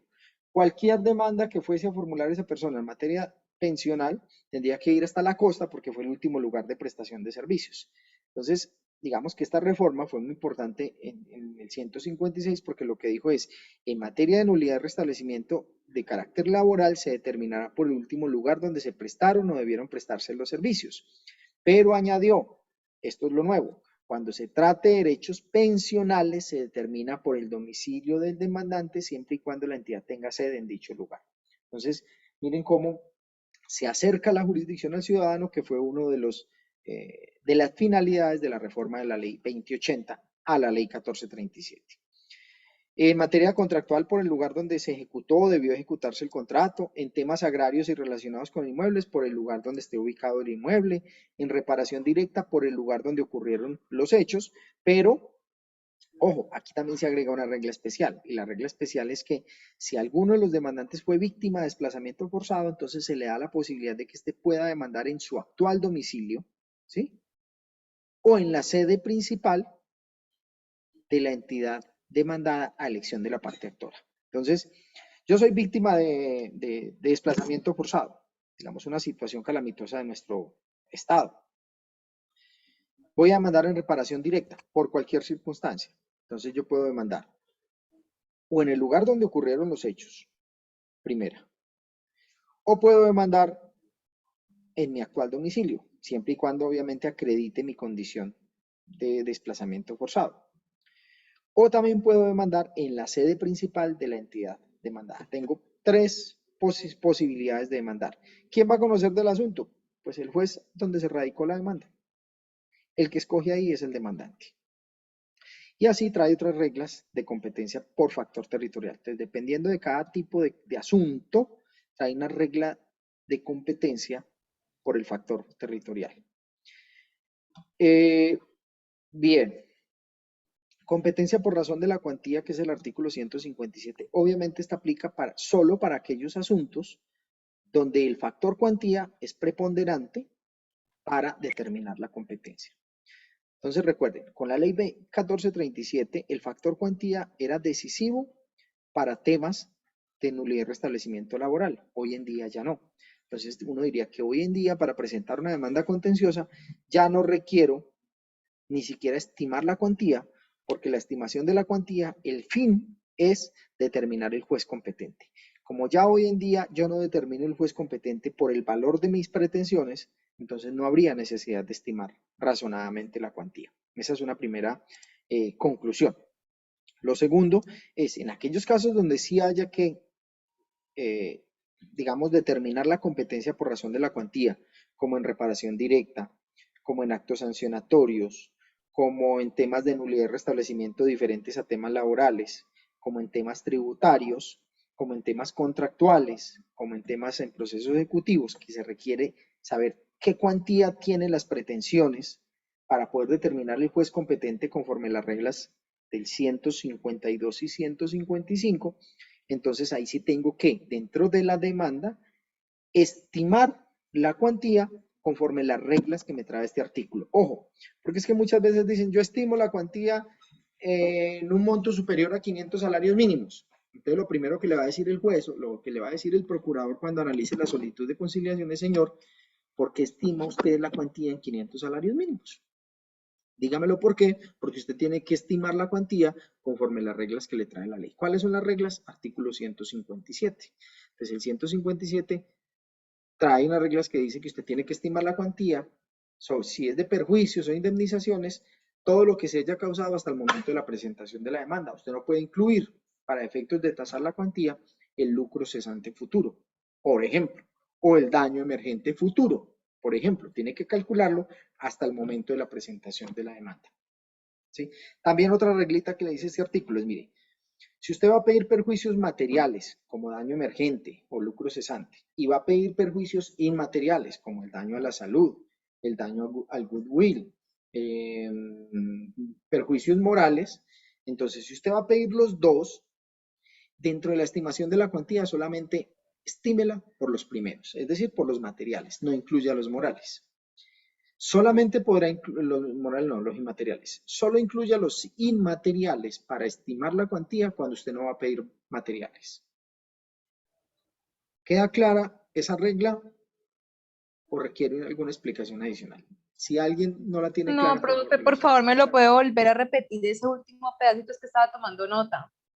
Ah, yo creí que era que estaba tomando tinto. Menos mal que estaba tomando nota. ¿Listo? No, no. Bueno, a ver.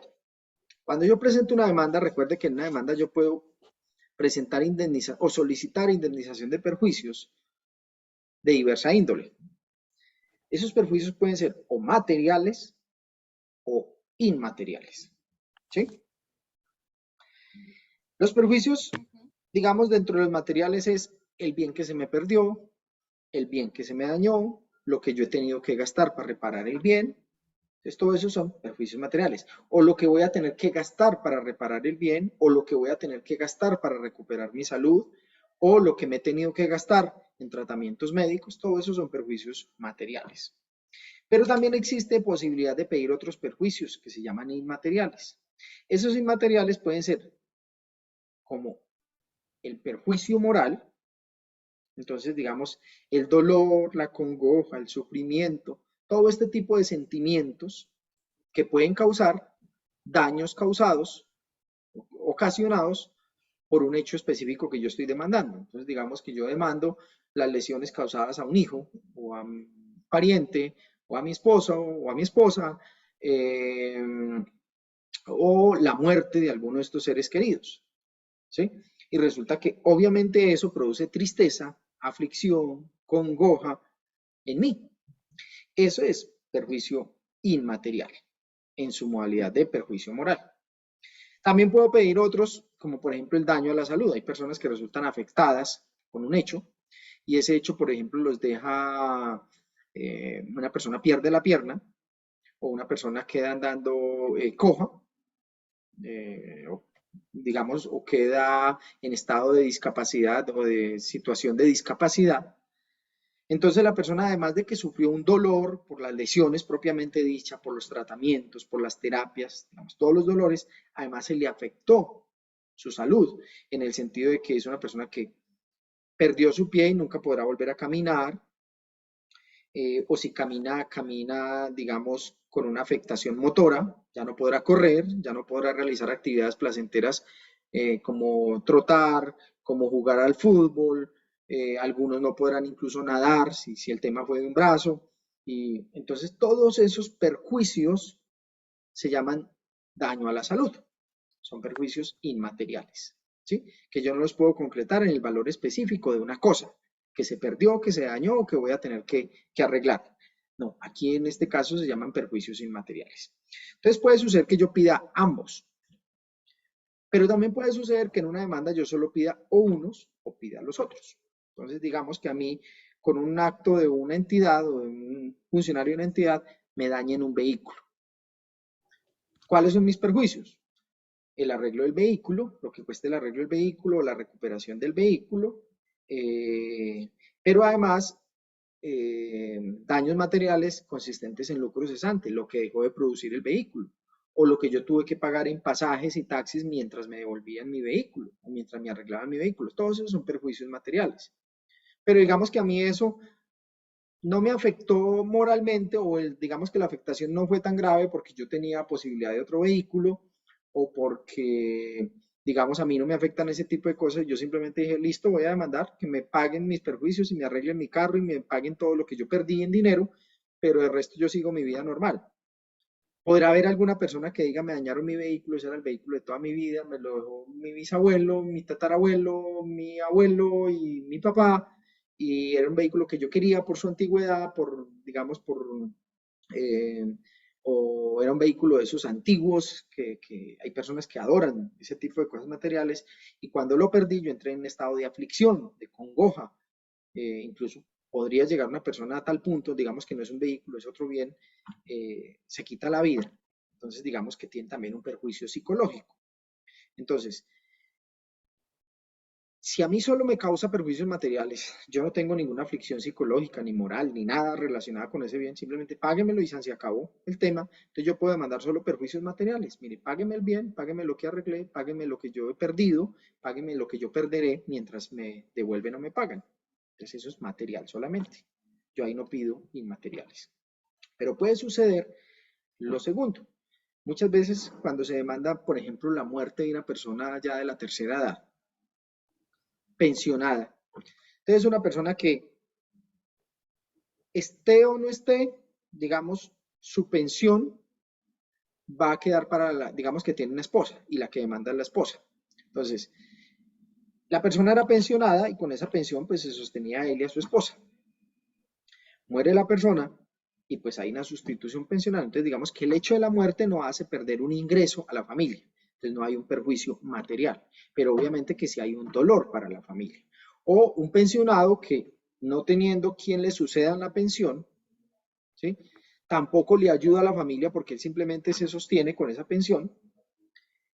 Si la persona fallece, pues no le va a causar ningún perjuicio material a ninguno de ellos, porque además digamos que por ser pensionado tenía un seguro funerario y ese seguro funerario cubrió los gastos de entierro, bueno, todos los gastos que en su momento se dieron y el seguro del vehículo que lo atropelló, estoy siendo aquí pues fatalista, cubrió todos los procedimientos médicos y todo. Es decir, la familia no tuvo que gastar un solo peso para la atención médica, ni para el entierro de la persona, ni nada parecido, y tampoco sufrió, digamos, perjuicio por la pérdida de la pensión, porque nadie disfrutaba de esa pensión, solo era esa persona.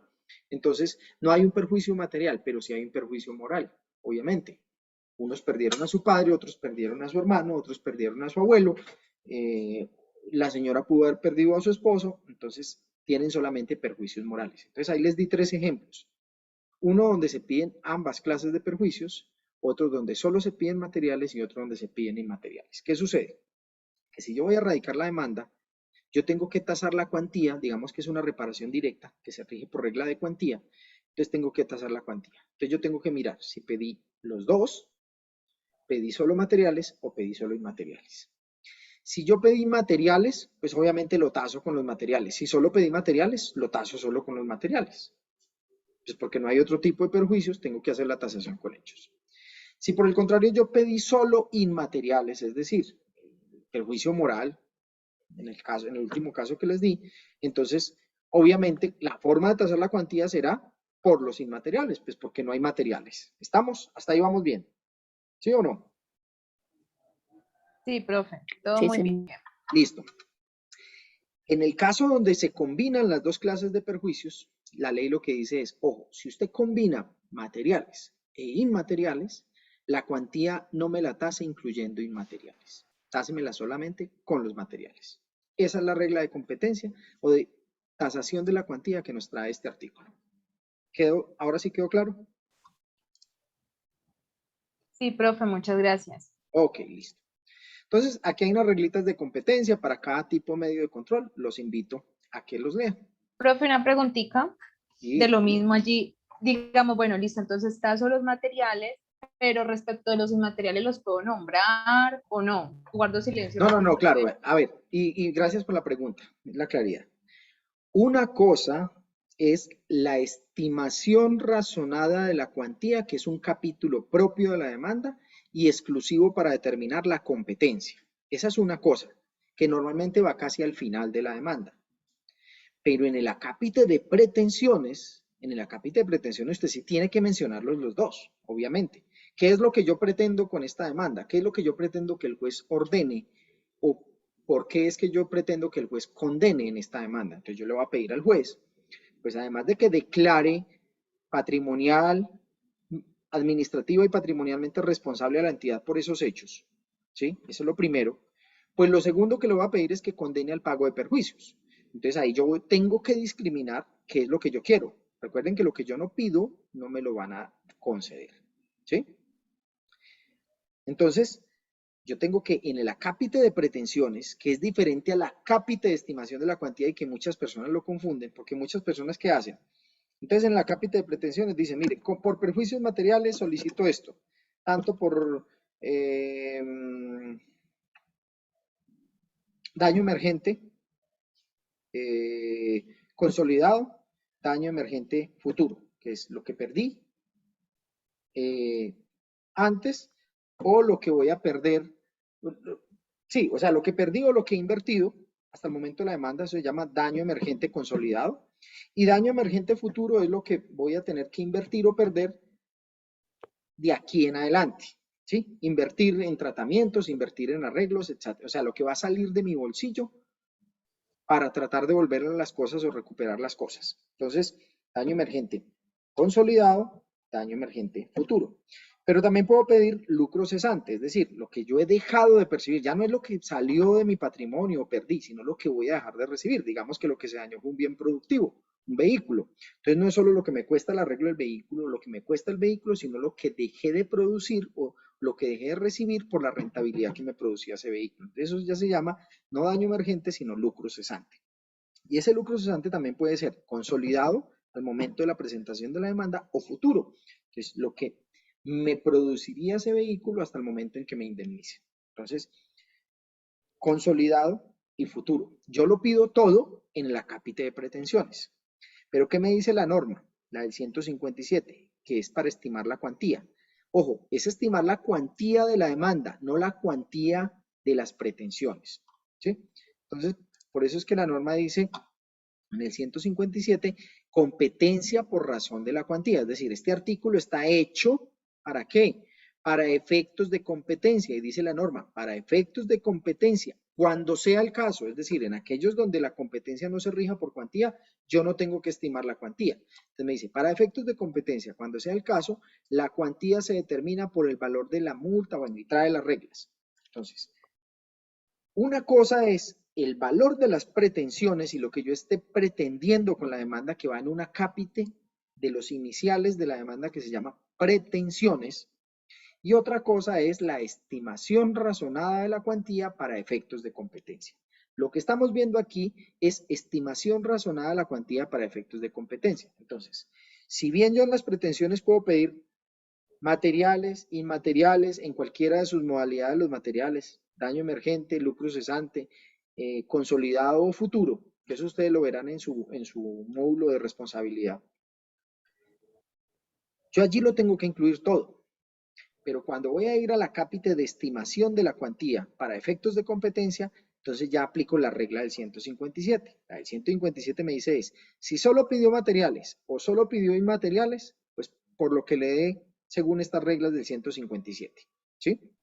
Pero si combinó los dos, si usted en la cápita de pretensiones por arriba me está pidiendo de ambos perjuicios, entonces, ojo, en ese caso solamente haga la estimación por los materiales.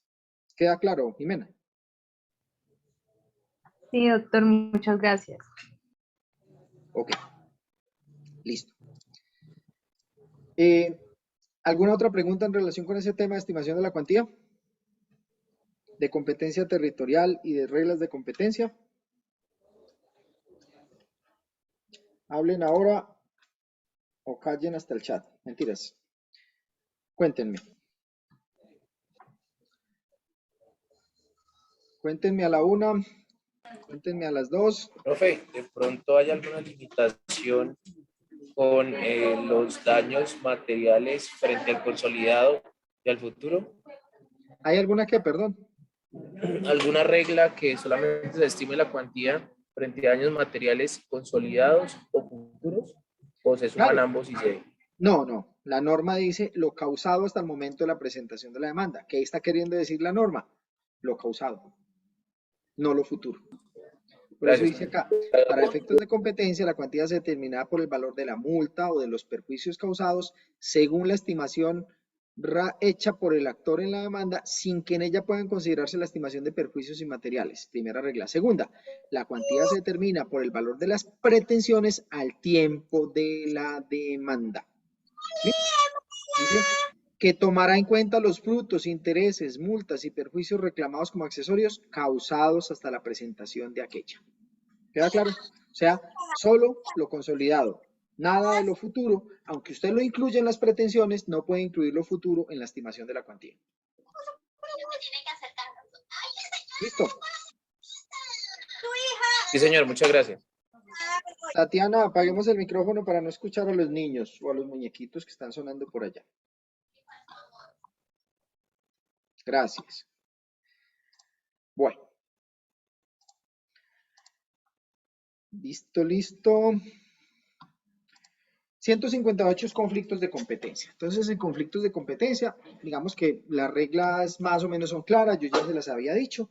Normalmente quien resuelve un conflicto, ojo, recuerda que yo también les diferencié. Una cosa es conflicto de competencia administrativa y otra cosa es conflicto de competencia jurisdiccional, que de hecho sobre eso hubo preguntas pasadas en una de las evaluaciones, ¿cierto?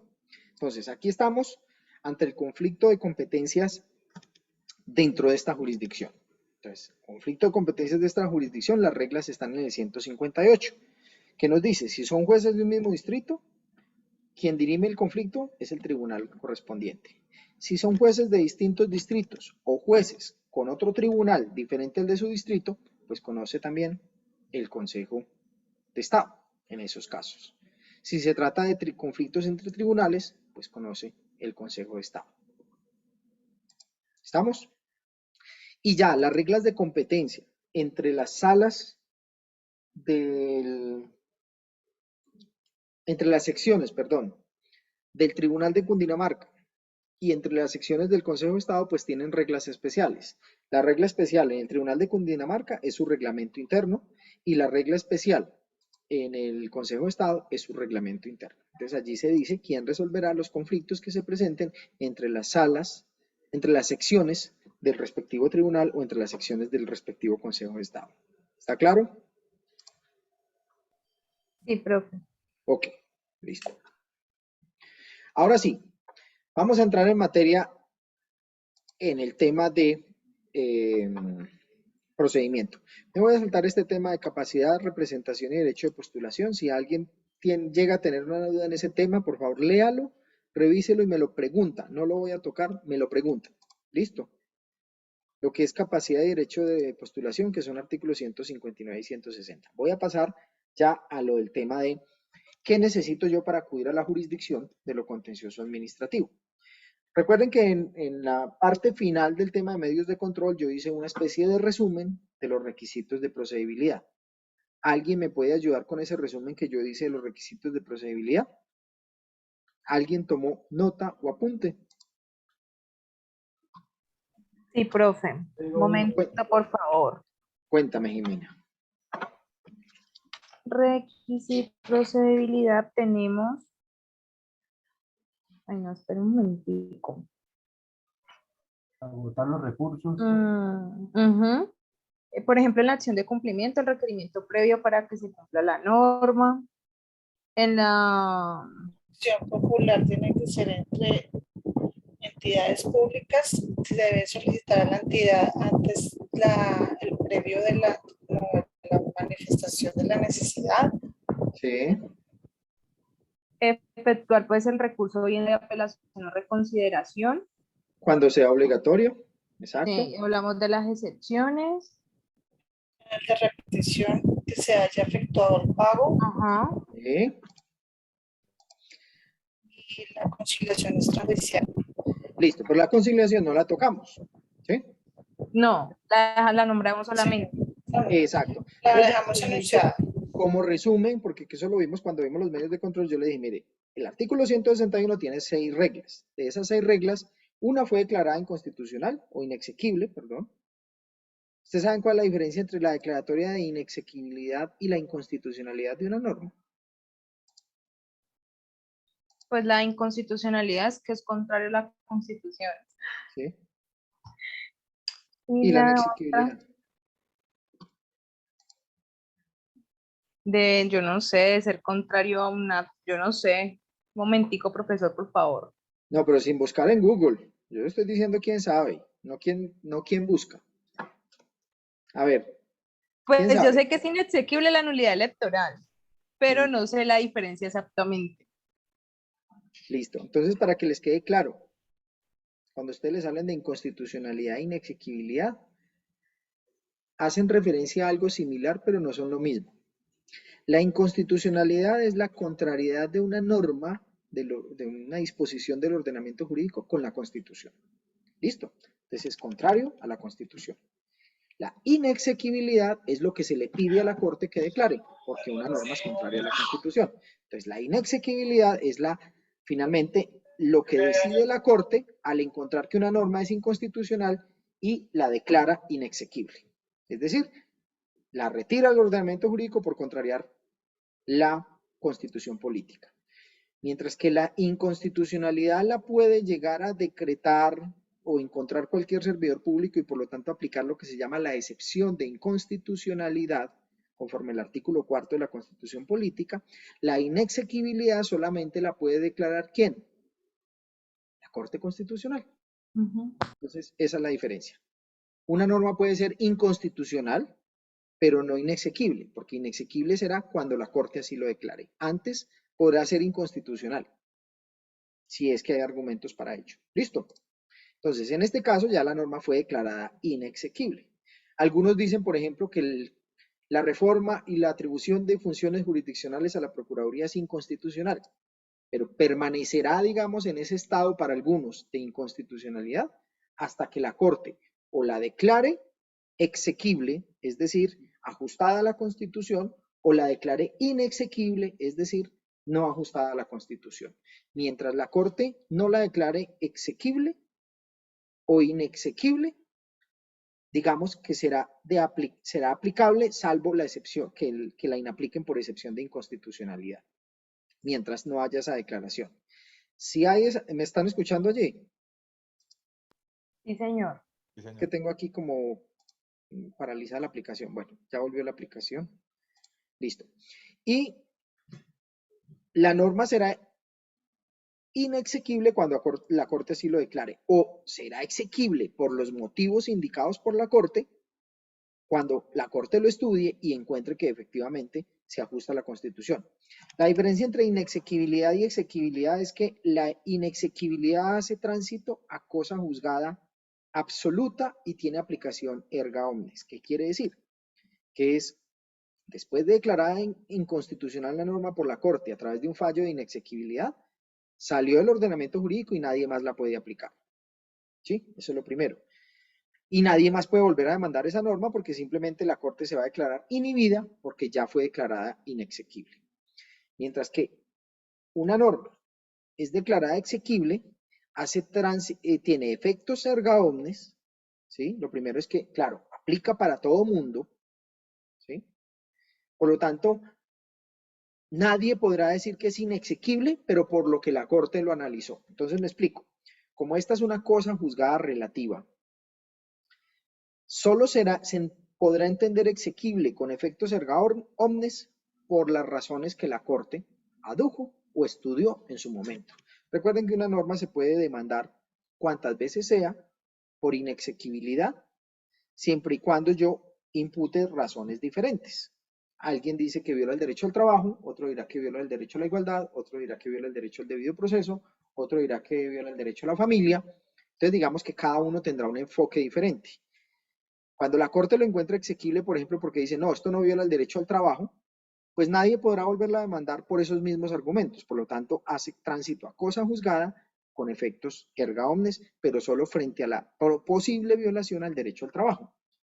Eso no obsta para que alguien pueda demandar porque considere que esa norma viola el derecho a la familia. Perdón, el derecho a la familia no, porque viola el derecho a la seguridad social, digamos. Entonces, ya la Corte abordará el estudio por violación al derecho a la seguridad social, pero no por violación al derecho al trabajo. Entonces, podrá volverla a analizar, no se declarará inhibida y la analizará por ese aspecto. Puede que por ese aspecto la encuentre inconstitucional y por lo tanto la declara inexequible. Entonces, la inexequibilidad hace tránsito a cosa juzgada con efectos erga omnes, lo primero. La exequibilidad hace tránsito a cosa juzgada relativa con efectos erga omnes, pero frente a las razones por las cuales fue estudiada la constitucionalidad de la norma. En este caso, ya la norma fue declarada inexequible. Numeral sexto, cierro paréntesis, diferencia entre constitucionalidad y exequibilidad o inexequibilidad de una norma. Y habíamos hecho un repaso por los requisitos, los restantes requisitos de procedibilidad que actualmente están, digamos, exequibles, o exequibles no, que en este momento tienen presunción de constitucionalidad.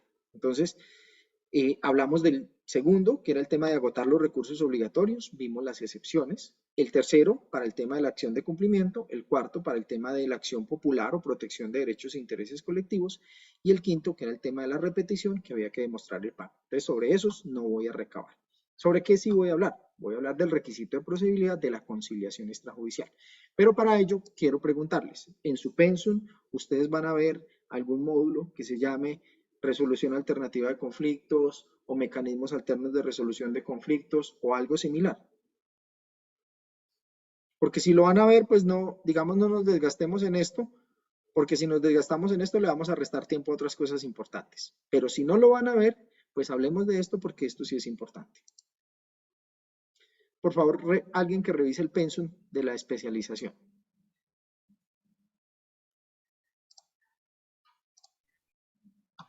No sé si los compañeros que vienen pues haciendo el primer semestre, si ya lo vieron, porque los que están por homologación no lo tenemos. Acabo de revisar el pénsul y no hay ninguna materia que tenga que ver con medios de ¿Alternativo? conflicto.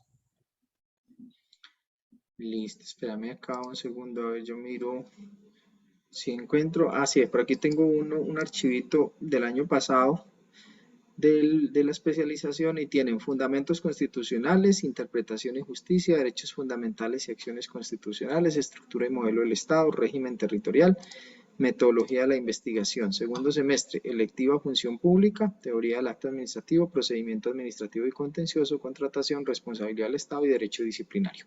Listo, entonces no lo ven.